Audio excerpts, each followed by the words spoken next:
So, Kyle Brock, thanks for coming in, CEO of FrameTec. How are you? I'm good. Thanks for having me. Glad I'm to be here. excited to have you.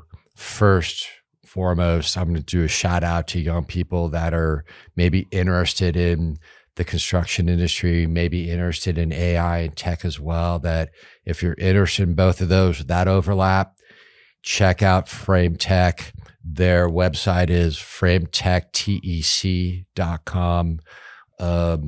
And say you're interested in knowing more, reach out through their website, because what you guys are doing in the construction industry has been really fascinating to me. I've been stalking you guys online and watching for a long time. So thanks for coming in and talking. Reframing an entire industry, as your website says. Talk to me about that. What are you guys doing differently in the construction industry? So Guy, if you don't mind, let me even back up a little bit further. Sure. Because it leads right into your question, in terms of how FrameTec came about. So I spent 3 decades in construction, 3.5 to be truthful, but I'm aging myself now. Right. Over that time period, I was in the land development space. So I didn't build houses. I didn't build anything higher than a curb, right, for many years. But I was always in the private land development space as a civil engineer, a land surveyor, land planner, construction manager.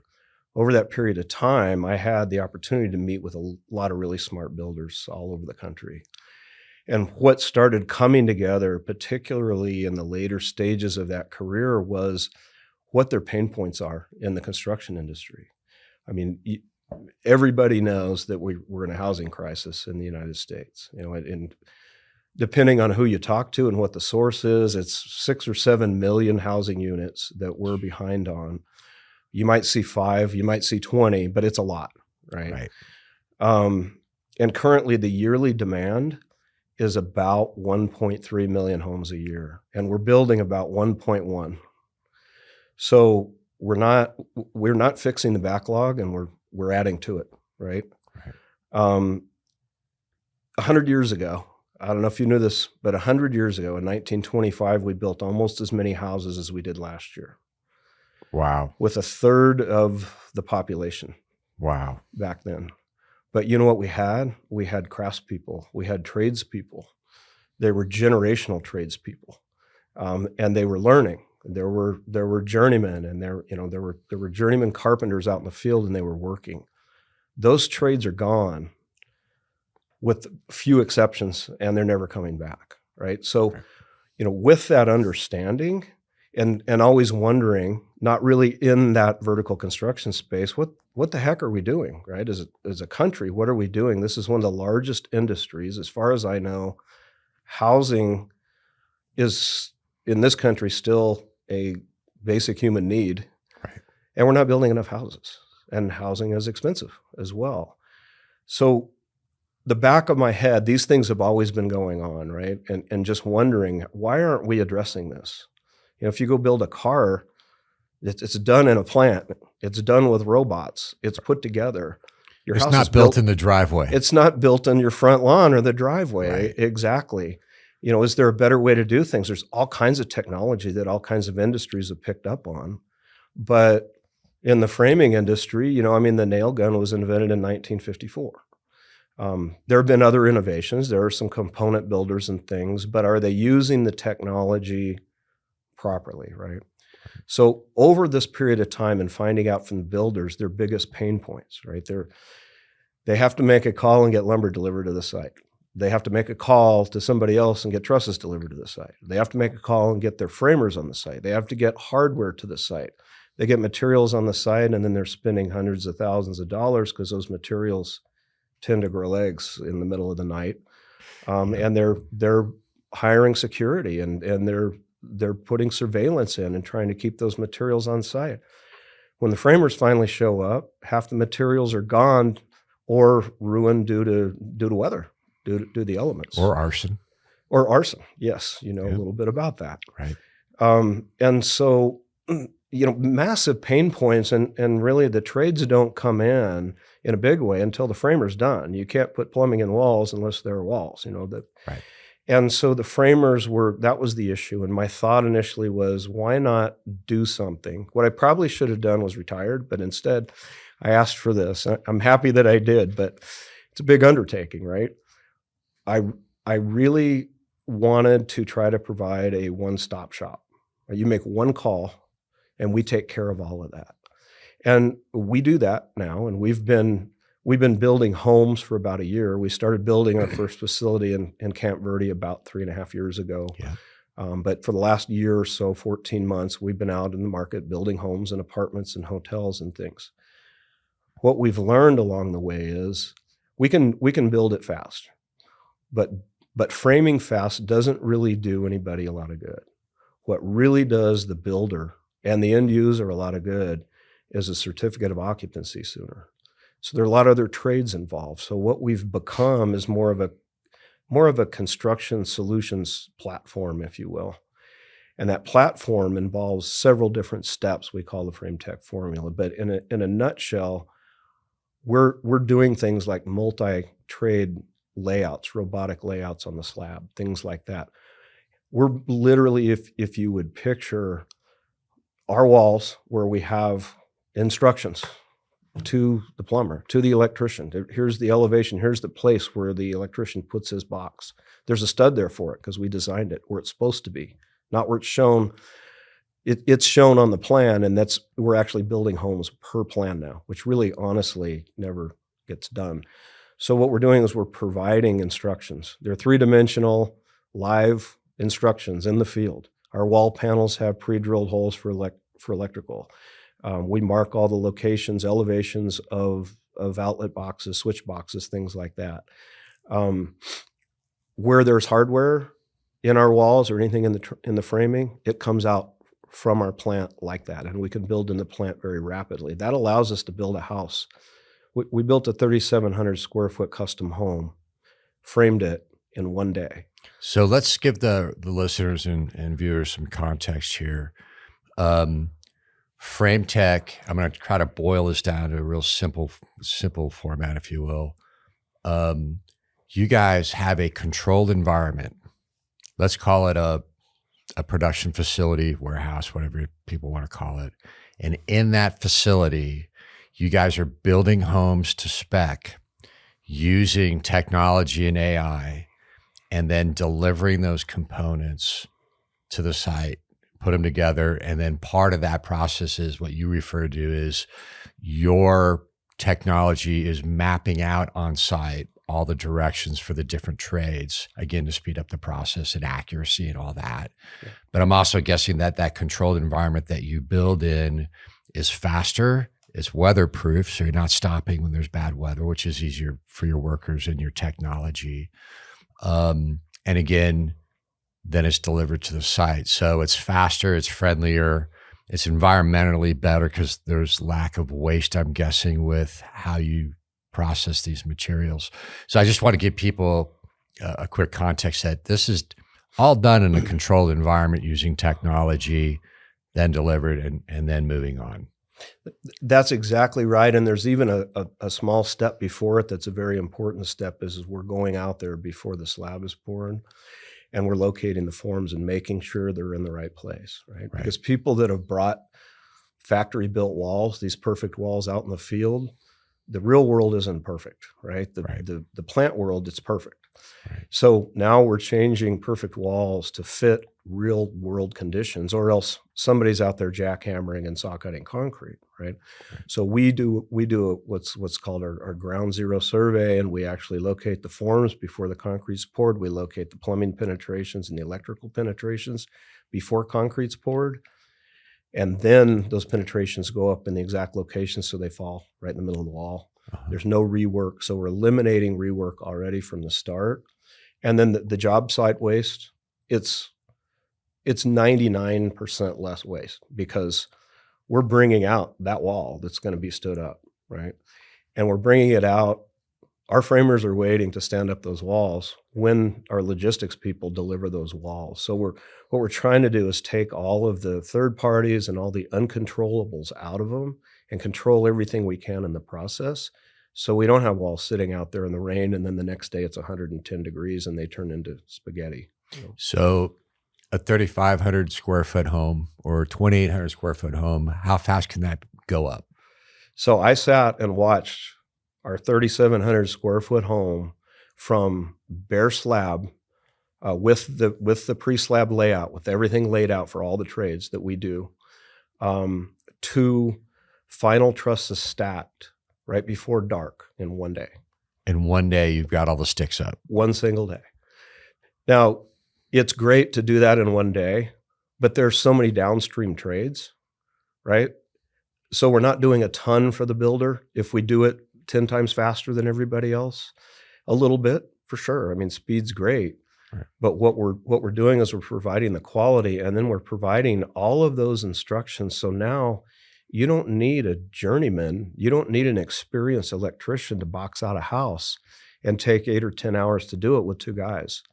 It takes somebody with much less experience, which is the labor pool, right? A couple of hours, because there's a line on that stud and it says, put it here, and they put it there. And so what we're trying to do with it, the focus, and this wasn't my focus early on until we really got deep into the process and started figuring out, how do we get builders C of O's faster? Well, all the trades have to move faster. So how do we help them? And now we're using other technologies and AI to put those actionable BIMs together and put all those plans together and check for conflicts before they're built in the field and save that time. I think what I'm hearing, and obviously correct me if I'm wrong, but you set out to create this efficiency in the building market, but then you realized there's so many different interdependent trades and industry involved in making a house that then it became a process improvement that you want to implement. And am I hearing that you're trying to provide some type of industry-wide solution that a builder can either purchase, license? Is it open source? At some point, this is all going to be, right, AI or software that a builder can implement. Is that where FrameTec, you think, is partially going? Yes, absolutely. Okay. We need to be out there. We've been out in the market for, like I said, a little over a year. And you just like to start a little company. Now you're going to do a software company. Well, yeah, that's part of it, right? It's one of our tools. Right. And so we can go out. Everybody loves to talk about AI. Right. And they honestly, in most cases, you find out they don't know what they're talking about. I mean, they got on ChatGPT and they asked a question and they were amazed at what came back, right? It's totally amazing. We're right in the middle of that and we want to stay on the front of that wave.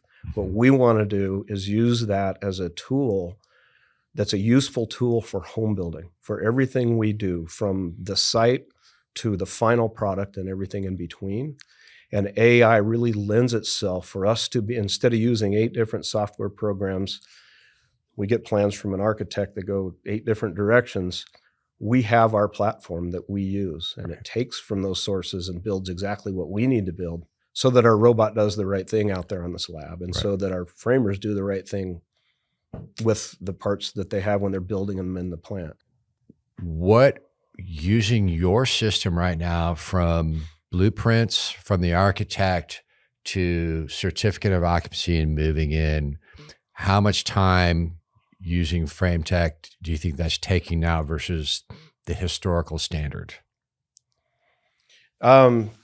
If you can take a swag, like if it's a 2,800 or 3,500 square foot home, I know it all varies, but I'm hearing an analytical guy, so I'm figuring that you're looking at the numbers. How much can we cut this down?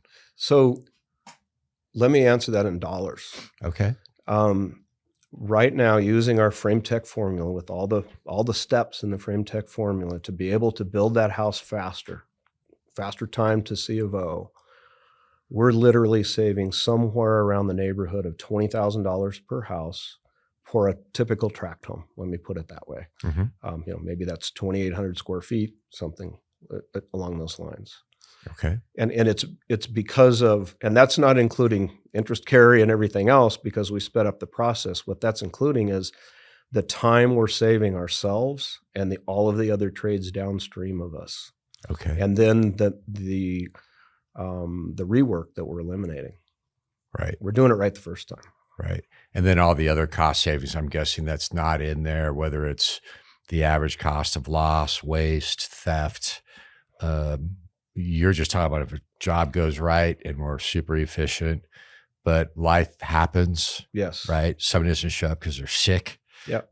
weather, all those factors of all that. That could be a list of 20 different variables or more that add to the cost on a not perfect day. Those are those intangibles you're speaking of that become tangibles at the end of the project. Right. Yeah. You mentioned the FrameTec fundamentals. Do you have core values that you could share so people get another picture of who you are?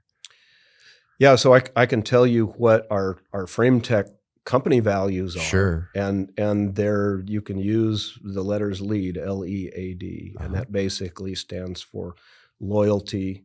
I hope I do this right or my staff's going to be really mad at me. Yeah, we do this. We have this exercise. Yeah, loyalty, evolution, accountability, and disruption. And the disruption part is one of the most important parts because we set out to disrupt this industry. Like I said, Love it. I was ready to retire, right? I didn't need the practice in business. I've been doing that for 3+ decades. Right. All of those things. This was a calling. This is something that I couldn't ignore. And it had to do with disrupting this failing building industry. And that's why we have the housing problem that we have. Talent, timing, right? With the technology as it's rushing forward, it's almost hard to keep up with. Yeah. And the fact that we're so behind on housing, there's a clear need and a goal there. And then you have this technology and somebody has a passion and some of the experience to say, we can do this, is what I hear when I hear FrameTec. That's perceptive because that really is what this company is all about. That's what we're trying to do. And so when you talk about maybe licensing out IP with our FrameTec formula or things like that, we don't want to. The construction industry is famous for coming up with something pretty cool and then hiding it, right? And not letting anybody else do it. That's not going to solve the problem. Nope. You know, if you're worried about the money, go out and solve the problem. The money will come. Right. Is my attitude. And so my goal is to disrupt this industry in a good way. And it's a change averse industry, right? So that's the hardest thing we do is that acceptance and then adoption. And then pretty soon it's reliance. Yeah. So the lead was what again? Loyalty, evolution, accountability, and disruption. The one I didn't hear that I'm sure is built in there, nested somewhere, is perseverance, right? Because you're disrupting and changing something. We're going through something similar where I call it moving sandbags in the office.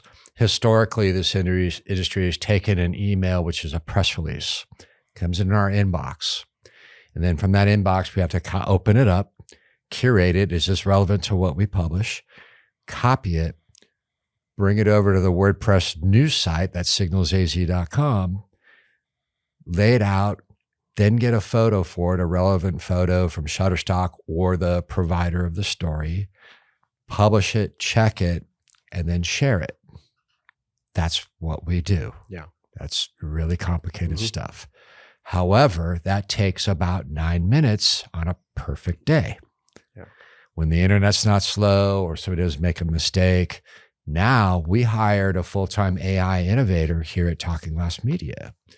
And we said, look at all the choke points, the soft spots, where are we slow? Where are we picking up sandbags? We got some really great people here that show up every day. How do I move them up into more valuable positions? They're already showing up. I've invested in them. They're not going anywhere. How do we move them into more valuable positions? And so the first one we tackled was, we call it the AI publishing tool. And so now that email we receive is the action that automatically sets forth this chain of events. Now that email automatically gets scrubbed through one of our AI platforms and then goes to an API platform, which marries basically our email, the AI platform, and our WordPress platform.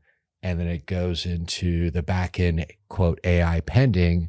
Now we just touch it once and look at it and it's done.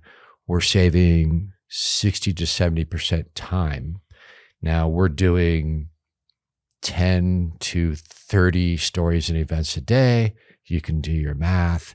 Now that person has that 60% time or more to help out in the areas of relevance, retention, relationships, those areas of value, and exactly what you're talking about. And that's the beauty of what we see happening. Is it easy? Nope. Our stuff works and then it fails and we realize we've got to do this.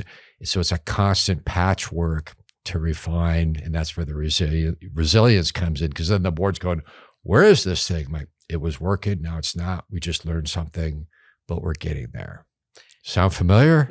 You have to be very stubborn, right? I mean, it's amazing what you're doing, but to your point, it's moving so fast, it's hard to keep up with, right? And so you have to make that commitment, and you have to be 100% committed and stubborn as hell. So what's interesting right now when we watch the market, I'm looking at organizations like Apple, for example, and I have a Scott E-Trade account. I call it my black jacket account. It's one where I take discretionary income and I put it in there and see what happens, and I learn. But like Apple, is being criticized in the news and in the financial news for not investing in AI or being behind the curve. And you got OpenAI, you got Microsoft, you got Oracle spending an ungodly amount of money. But what they're doing is they already have a platform. They're waiting for the industry to consolidate a little bit. They anticipate some things to happen. And you and I both know, being that we're doing similar things within our organization and our industry, stuff's going to change. Yeah. And so do you have that on your radar, that all of this work, we have to be super nimble because platforms are going to change if things consolidate? Remember the browser wars? Mm-hmm. You're probably pretty close to me in age. Mm-hmm. It was Internet Explorer, AOL, yeah. Right? Yeah. I won't date you too much. I'm right there with you. And then it consolidated. What do we have now? We have 2 or 3, Safari, Google, Microsoft, maybe. How is that on your radar? And where do you see the opportunities and the threats? I think you know what I'm talking about. I do.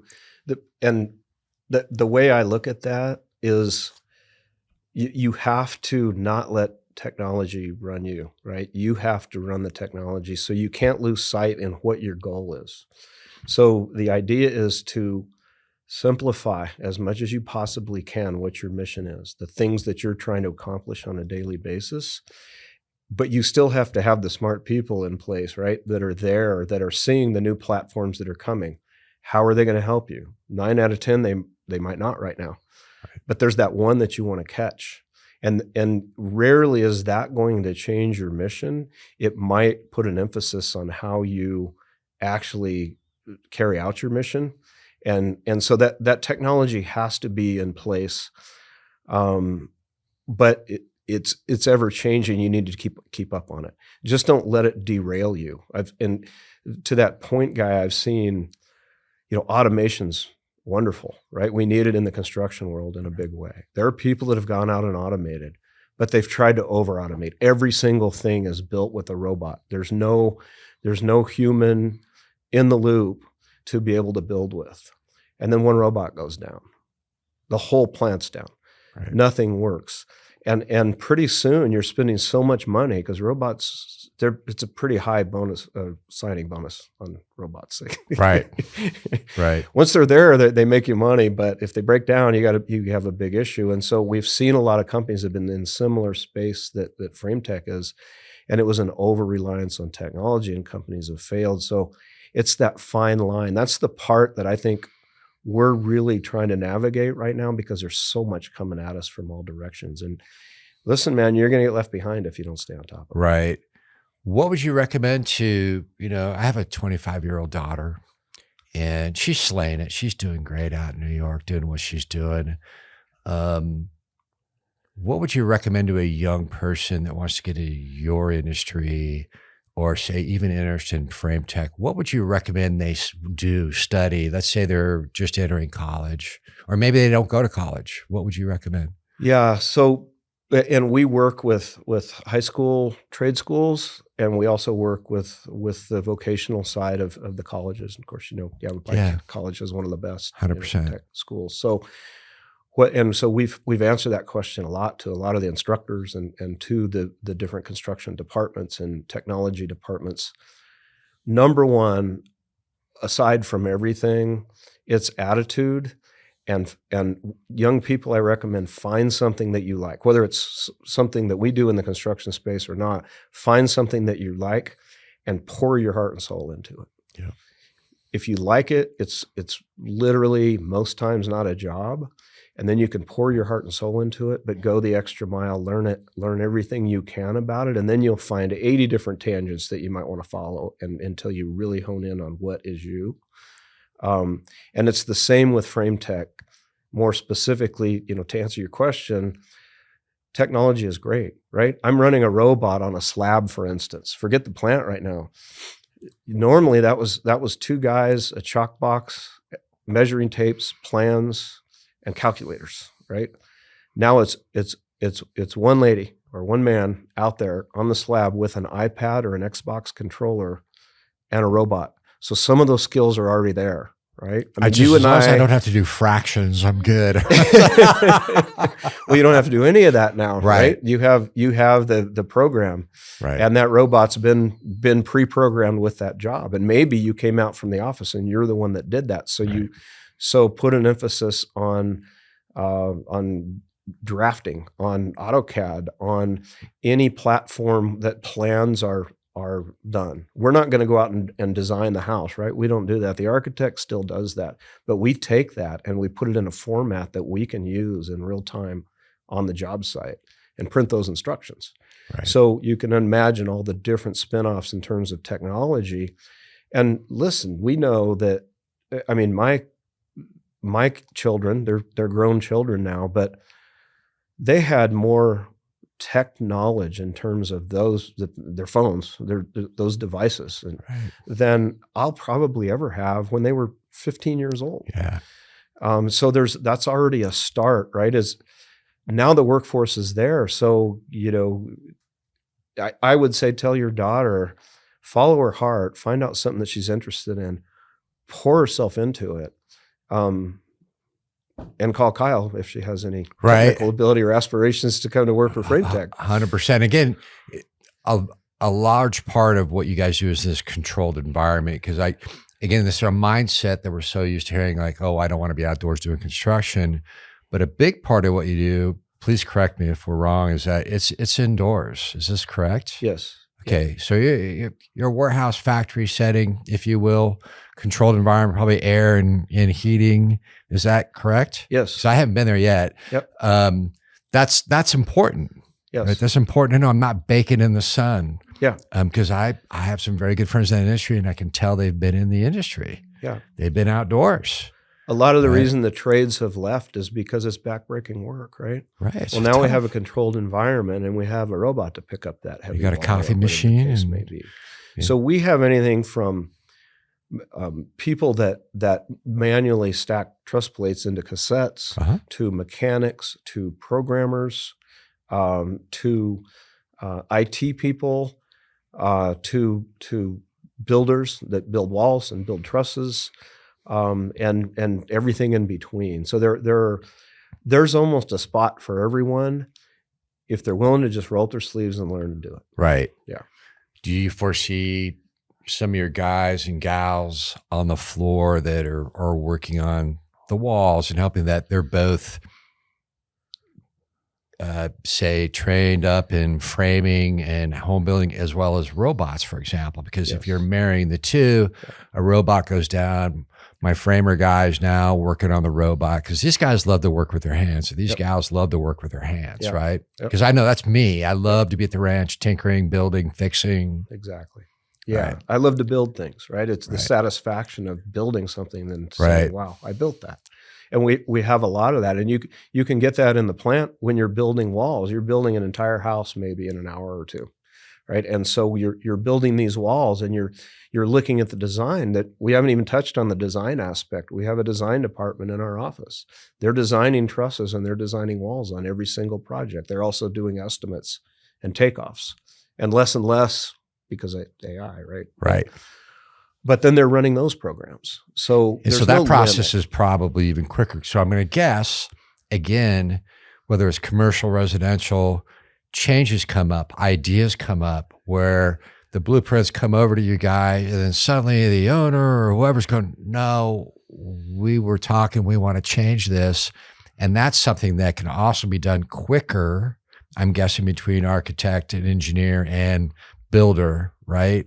All because Yes. I've been through the process once or twice, and even in a simple renovation, you change your mind or a code issue comes up or whatever. Again, this is that non-perfect world we really live in, right? Exactly. That you save time because, like you said, you're designing in-house.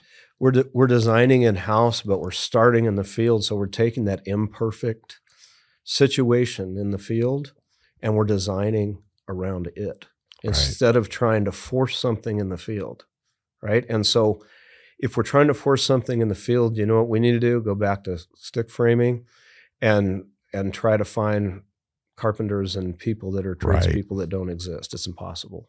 We can't fix the whole labor force. So we're doing it backwards, right? So we literally, if we have a slab we need to fit in the field because the slab was poured, then we'll build the walls to fit the slab. Right. You know, those types of things. If we need to make an adjustment, let's say we're building a custom home, which we do a lot of. Right. We truly enjoy it, but you know what happens? The owner comes in and they say, let's move this electrical switch over here and let's put these outlets over here and then let's do this. Well, you know what? It's their house. They're paying for it. Why shouldn't they be able to do that? Right. But when you build from the offsite to the site, you tend to have issues, right? Because now you're trying to force something that doesn't work with what you already built. So you need to look at it in reverse. You need to be able to have that flexibility. And doing a multi-trade layout, isn't that really cool? We print floor mats onto the floor, basically. They're a mock floor mat that says, welcome, Mr. and Mrs. Smith. You think the builders don't love that when they bring their customer in there to take a look at it? And then they can look at everything laid out on the floor. Yeah, because some people aren't, I'm not good at it.